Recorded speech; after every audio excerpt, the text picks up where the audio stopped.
আমরা গণ অভ্যুত্থান করেছিলাম স্বৈরাচারী হাসিনার বিরুদ্ধে, আমরা গণ অভ্যুত্থান করেছিলাম এই মাফিয়া দুর্নীতিবাজ চাঁদাবাজির সিস্টেমের বিরুদ্ধে।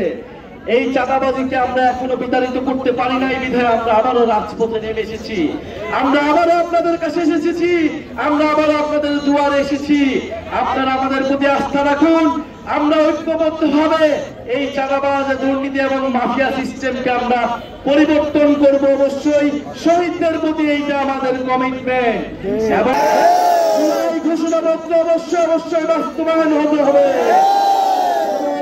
এই জুলাই আগস্ট মাসের মধ্যেই হতে হবে। ৩রা আগস্ট ঢাকায় দেখা হবে, শহীদ মিনারে মানুষের মুক্তির ইস্তিহার, চাঁদাবাজ মাফিয়া সিস্টেমের বিরুদ্ধে ইস্তিহার এবং জুলাই ঘোষণাপত্র আদায়ে আমরা ঐক্যবদ্ধ হচ্ছি। বাগেরহাট পাশে আসবে, স্লোগান হবে